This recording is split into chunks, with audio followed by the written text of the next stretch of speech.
Mental Fitness Stories here with your host, Jon Steel, and we are back for another season of podcasts, including an upcoming rebrand, which we can talk about more later. But right now, let's talk about this podcast, Rewriting Your Inner Story, and specifically with Dr. Graham Taylor.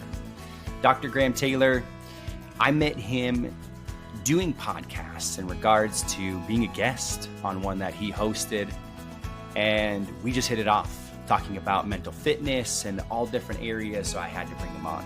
And in today's episode, we're going to be talking about what it means to embrace mental toughness and resilience, find hope in small movements, overcome stuckness, and the importance of good community and support.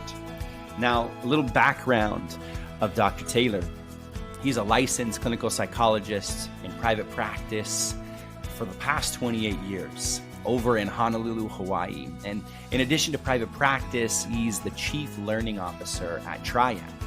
This is the leading provider of education, community, and career resources for behavioral and mental health professionals and organizations. Graham, like myself, a former collegiate athlete. Now, he played basketball there and is right now an avid paddler, where he gets to enjoy competing alongside his crew members at his local club. It's the Hui Nalu Canoe Club.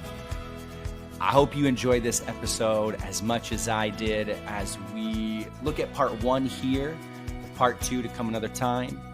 I hope you're able to listen and embrace some of these things we're able to talk about. Welcome to Mental Fitness Stories with Jon Steel. I've got an awesome guest with me today that I am very excited. Graham Taylor, it's great John. to see you. Nice to be with you, John. Thank you so much for having me. It's great to be on your show today. Looking forward to our time together. Yeah, me too. I was going to give a little background. I know, we met through this platform, just getting a chance to be on your podcast, which is awesome. You are the bomb, man. We had a great time going back and forth. I think we could have kept that podcast going for quite a bit of time, but it was always great to have you on a couple of times, I think, and this is nice to be on yours. So thank you for the opportunity to be with you. Hey, man, it's such a pleasure. As we've gotten to know each other, it's so cool to connect in these ways. But then I think, like you and I have talked about, is just getting a chance to find some people that have some of the same mindset. That's something that I have felt from you, and it's just fun. It's just fun. Yeah, it is. It's fun to come across those that think similarly. I think I know a large part of your audience are those who are high performers. I'm sure a lot of them are athletes, and there's just a different way of thinking, a different way of being in the world. But there's also some things that we do that we can that we do and learn to just be a part of who we are, that we do naturally, that can certainly be learned. And hopefully that's part of our show today too, that we can kind of hold up some things that anybody can implement to increase the performance of and enjoyment of fulfillment in their lives. So I'm looking forward to it. Yeah, no, I absolutely love that, Graham. I mean, right, that is, whether it's athletics, and I know we'll get into it, probably some of the story piece of it. And I know I've been able to share some of my background, at least here in this podcast, even on your podcast. Yes. And what that means functioning in the world and just being able to extend that, to others. I think I absolutely love that about this specific platform, is just being able to say, hey, I mean, this is what I've learned. This is what I've failed at. This is what I walked through. And let me share a little bit about it. So I'm excited for that today. I'm as well. Yeah. Forward to it. Yeah. Well, hey, let me hit you with this, right? So I know one of the things I've enjoyed is just getting a chance to understand the idea and kind of the definition of mental fitness. And so with that, I'll throw this out here. I think for me, I've kind of come away with two parts of mental fitness. And one is that healthy inner dialogue, the one that can really help you move through, whether it's some of the times you need that resilience and get a chance to work on that. Hence the fitness part, the inner dialogue, and then just this self-care routine. What it means to be able to practice that on a consistent basis. And so I'm going to throw those two things out there at you. And then, I'd love to get your input, hear where you're at with those. Yeah, I think we'd probably come at this pretty similarly, John. You were up on the mound, I was up on the basketball court, and I think, what I love what you said, identifying kind of that internal dialogue and what it is. We've all got one. And more times than not, it's a little unconscious, but we can access that unconscious piece. And we can check out, how are we thinking, what are we saying? Because what we say is going to determine what we do and how we play or how we start in life. When I say play, I'm going to extend that to how we do life, whether it's, you parenting your two or me parenting my three and the people that we work with. And I think those opportunities where we can have some awareness of what we're saying and how we're doing some things is great. And I also think that self-care piece is essential. I love what you do about that. I know you kind of come from that biological, psychological, social, spiritual side. And I couldn't agree more that there's kind of, 4 legs to that stool that really hold us in good stead. I know personally when I think about, mental fitness, I tend to think about somebody, who is going to be comfortable in their own skin and really comfortable in their own skin, who can take whatever comes, in their lives in stride and for the most part enjoy the challenge. But I tend to frame it in kind of a toughness. And I don't mean kind of a machismo. I don't mean kind of, something along that kind of a piece, although I do believe in healthy masculinity and healthy femininity, but strongly, because there are really lovely places for both of those. But I think when I talk about toughness, I'm talking about more about one's character that gets formed. And I think that this kind of mental fitness and toughness is not something that we're born with. We all have, nature and nurture. We all have certain traits, and there's, we can see, young athletes on the field, and there's that 1 or 2 kids on the soccer field that just seems to kind of get the game early and just knows to get the ball in that goal. And you can teach them some things, but pretty much they got it. There are other kids where they've got to learn it.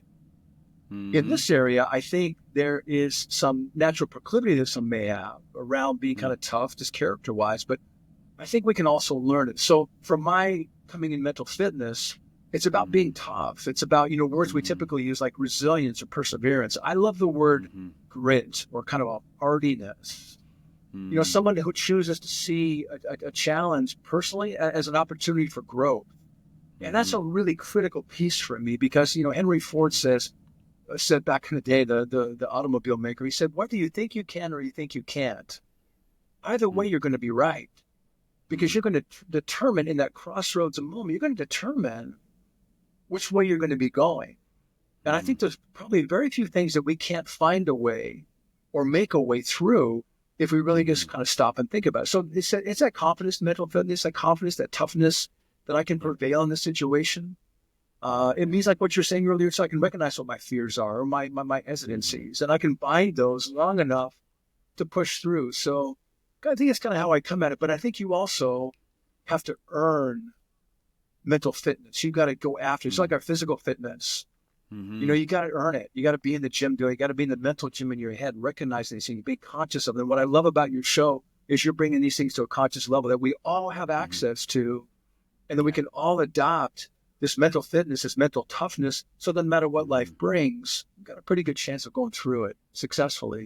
What mental fitness, the toughness, the grit, the who you are, comfortable in your own skin. I mean, when you hit that right off the bat, right, that touched me, right, in that way of saying, hey, this is what it means to be able to practice that and get a chance, learn it. And I think the learning piece, to me, what I've realized is there's hope involved in that. Yes. It's one of those, in that hope, I think, because so much of life can feel, whether there's been moments of hopeless. Yes. And what that means, and to find a way to practice some of that, to find a little bit more control amidst so many things that are out of control. I mean, there's so many things, Graham. Yeah. Well, I like what you're saying there, man. And I appreciate that piece of hope, because when you think about the hopeful piece, it's a confidence that no matter what is in front of me, I can be okay with this. I can manage this. I'm gonna be okay. And so that confidence, the hope is really a confidence that we have that's going to be okay. I'll find a way to make a way through. But in order to have confidence, we've got to earn that. And I think if we were to reverse engineer this whole thing we're talking about right now, in my mind, it's, if I want to be confident in the things that I show up for, think about it for a second. no matter what I show up for, what if I get to be fully present and just knowing that somehow this is going to be an okay moment? It's just going to be all right. I'm going to find a way through it, make a way through it. The interaction is going to be good. Not that we're not going to hit hard spots, difficult spots, but those are opportunities for growth. It doesn't have to be crisis. The Chinese symbol for change is one symbol about, opportunity and the other symbol for crises. And how do you look at it? Are you going to see this as a crisis or an opportunity?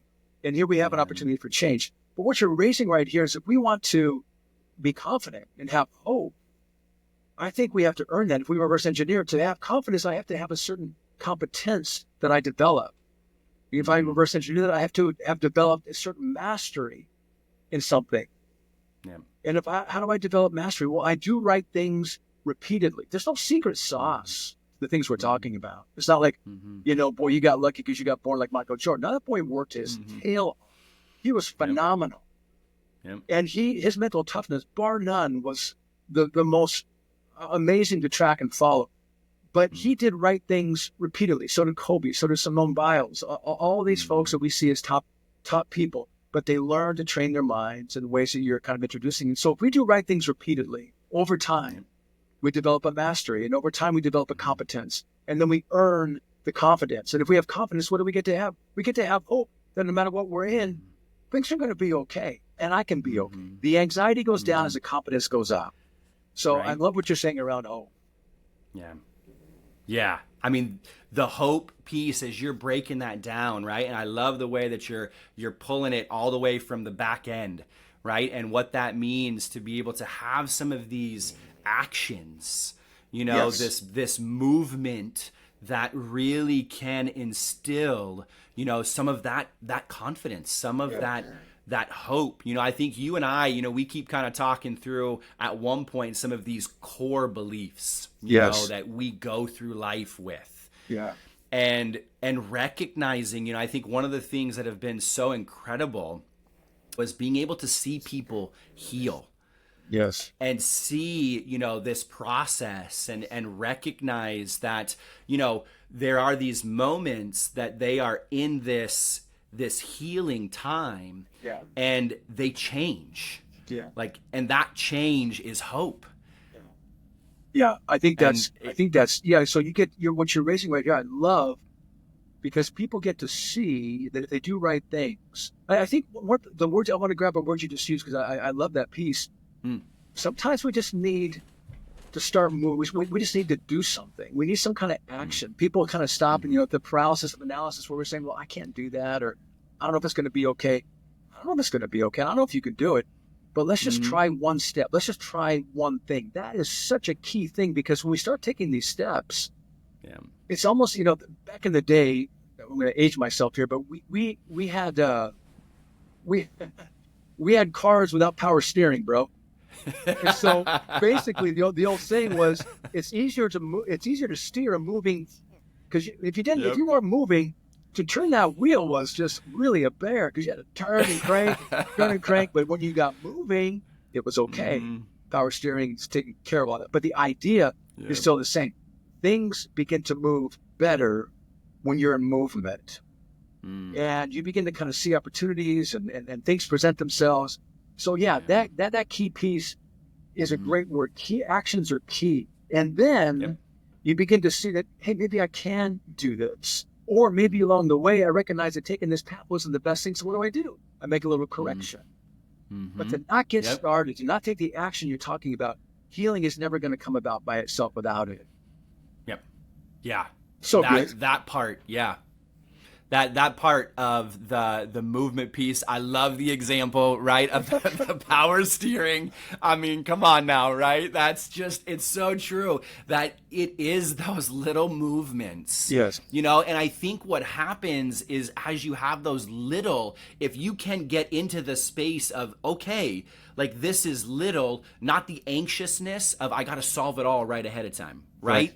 Right. The overwhelm that happens with all of that. I know we've talked a little bit about the idea of stuck, right? And getting stuck and having these moments that you're mentioning right here of this, just these little movements. Yeah. You know, like I pull it back to some of my examples of like, I can literally remember, you know, just the dread of trainings, right? So, you know, I've shared it before, but I'm like in this season right now of doing some triathlons, right? And just like kicking my butt, you know, the whole thing. And the plenty of moments where I'm like, I do not want to do this right now, right? Like I do not want to get up and go bike, you know, for umpteen miles. Right. And then it's like this, I don't want to. And then it's been this process of all of a sudden I'm putting on my socks. Yes. And I'm putting on my shorts and I'm putting on my shirt and I'm moving in this space now, okay, right? And then I find myself on the bike one way or another, right? Isn't that a cool thing? And yeah. I think that's so good. I think Nike got it right when they said, just do it, you know? Or in this case, what you're saying here is just do. Well, what I got to do, I just got to, nothing else. I just got to put my socks on. And chances are, if I put my socks on, I'll probably follow by putting my shoes on, you know? And then I'll probably grab my jersey. And I tell people sometimes, you don't have to go into the gym. Just get to the parking lot. Just go to the parking lot. Just get there. Chances are, if you get to the parking lot, if you put on your socks, you're going to put your shoes on, you're going to get in the gym, and you're going to feel great afterwards. So we got to get out of our heads and just go to the place or just get to the thing, the next step. And that goes back to, I think, the places where we get stuck. We start to let ourselves think. Don't think, just do. Yeah, you're right. Totally right. Yeah, that part, that those little movements, you know, as you're speaking it, I mean, I'm just nodding and going, yep, I can feel that one. That those are experiences I've had in so many ways that I still have, you know, and it's crazy too, you know, we branch off a little bit too, not only in the sports trainings, all of that. I mean, I will say starting up this podcast was one for me. That I sat there and there were plenty of moments of overwhelm for me. There were plenty of moments of stuck. And then there were these moments of, okay, right? Like actually one of the kickers was being on your show. That's nice. Thank you. That was one of the kickers. It was like, this is cool. Yeah. I like this. Yeah. You know, I'm enjoying this. That's so nice. I you know, walking away right from it, feeling that and getting a chance to be like, okay, all right, okay, let's figure out maybe what is and then it was, what is the next step? I'm going to go get a nice mic, right? I'm going to get my little blue Yeti that I have here, right? I'm going to enjoy that and then move from there. That's so good. Just how it extends, man. Yeah. Yeah, I'm going to give my URL for our podcast at the end of the show, but folks listening, you got to listen to this guy on our show. He knocked it out of the park. He's killed it. It was so much fun. You know, we all have fun guests and good guests, but that was a joy to speak with you at that time. And you know, I like what you're saying too, John, about this idea that anybody can talk about doing things and thinking about doing things, but you know, the people that get out there, you know, the guy or the gal in the arena, they're the ones that are putting in that hard work. And sometimes we just got to get there and show up. So I love the idea of hope. I love the idea of taking actions. I love the idea of what to do when you get stuck. Just, you know what? Just get your socks on. Just get your trunks on. And they, you know, there's a natural law. Those things in motion tend to stay in motion. And that's kind of what happens, I think, here athletically for us. Get out of our heads. And I think that's what athletes learn to do. You just show up. And good things happen when you show up. Big time, Graham. I think that is one of the things, right? You can take away from the career of athletics and just being in that is a constant. You know, I look back at it and showing up from the moments of practices, right? The many hours of just practicing in that way to, you know, then that extending to all kinds of other areas, the trying to get better at what you're doing, showing up then for games, you know, and being able to participate in those. And, you know, and so it's one of those that, man, I think the realm of athletics is so rich, you know, in that way. What that looks like. I was going to throw one more at you here, Graham, and defining a little bit of mental fitness and getting your thoughts on, because it's one that I've actually found I get challenged in a little bit. is the idea of, as we're pursuing some of this mental fitness, the idea of support around us. I will own, and maybe this is where it comes from, I will own sometimes in my thought process, I can get stuck in I always, and usually it's the always, right, that enters in. It's up to me only to have to do this, right? And I know you and I have talked about team, right? So I wanted to kind of throw that one in at you a little bit and see your thoughts on just mental fitness and the team aspect and that kind of thing. So I think, we are created as relational beings to be in relationship with one another. And we all have, more introversive and extroversive parts to ourselves, and people differ. But I think for the most part, and what the research supports is that together we're better. There's an African saying, Ubuntu, and it means I am because we are. This idea of community, this idea, kind of tribal idea, where, we know we become like those who we hang around, kind of rubs off on us. And I think we want to be excellent, which I hope we strive to be. We've got one life, why not? And to really steward the gifts and the abilities and the talents and skills that we've been given to do something with. Because when we do that and we steward those things well, and we bring those into the world and we contribute in that way, others benefit so greatly, and we get fulfilled. And the one who gave us those gifts and skills and abilities gets glorified because we're using those. It's kind of a win-win-win in my mind. And this idea of, support and being around each other, I think is essential. I mean, you're an athlete. You got better because of your teammates. You just know that. Not to mention your coaches who are saying, "Hey, man, what are you thinking up on the diamond? What's going through your mind right now?" Or, "Hey, can you do this pitch for me right now?" And right there, it just kind of hones everything in, and everything gets put aside. We just, focus on that one pitch, so that one little small thing. And I think when we have people in our lives, it not only is it essential, but we become far better. But I think one of the key things is where do you want to get better? Where do you want to really excel in? And who are the best people to bring around? Because some people are going to be cheerleaders, and you want those. Mom, dad in the stands, your partner in the stands, whatever else it might be. But you also need some of those who are technically savvy and say, "Hey, I'm watching something here, and you're doing one little small thing. I see that in the sports that I'm doing right now. You see one little small thing, and they kind of catch it for you. And man, that can make all the difference in the world. And you're putting in all this effort, and you want to be successful. You want a good return on that investment. But sometimes it takes somebody outside of ourselves to see us, because, the old saying, the eye can't see itself, but we can see each other. And so I think bringing each other alongside one another and inviting each other alongside one another and being specific. Hey, you know what I need from you right now as we, do this sport together? What I need from you in my life right now? I want to set you up for success, and I want to get my needs met if I'm bringing you into my life. So if I can be clear about what I need and what I want, and specifically why I brought you into my life, I get to say, hey, the reason I brought you into my life is because of this. Would you think about coming alongside me in these ways? And would you be open to think about, would this be something you would consider doing with and for me? So we get to invite, maybe, hey, what can I do for you? Man, then in life, we are just humming. It gets to be, and it gets to be a wonderful life, not so isolated or alone. And we get to excel in those areas. I think that we've got the potential to do, even in the various seasons of our lives. Yep.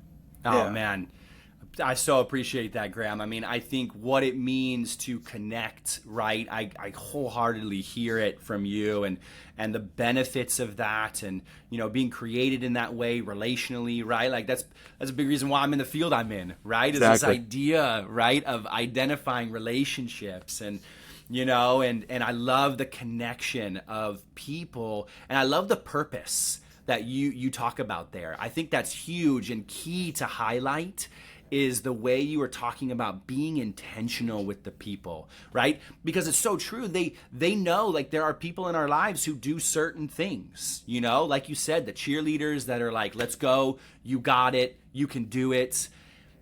And you also need the people that are going to point some stuff out. Yeah. And they're going to be like, hey, wait a second, why don't you, right? Like, if we're talking some basketball terms, right? Why don't you write 3-point stance? Let's get in that 3-point stance a little bit, right? Let's talk form, right. When we're trying to, put up the shot, all these kinds of things. Like those people are key, and they're needed as well. Couldn't agree with you more. That's so good. Yeah. Yeah. Yeah. I hope you enjoyed part 1 And I'm equally as excited for part 2, where we just get a chance to go over more how mental fitness impacts assertiveness, the balance of that, how important it is, and controlling your controllables. And stay tuned. Loving this time with Dr. Graham Taylor. I hope you are as well. With that, be curious, stay curious without judgment. Until next time.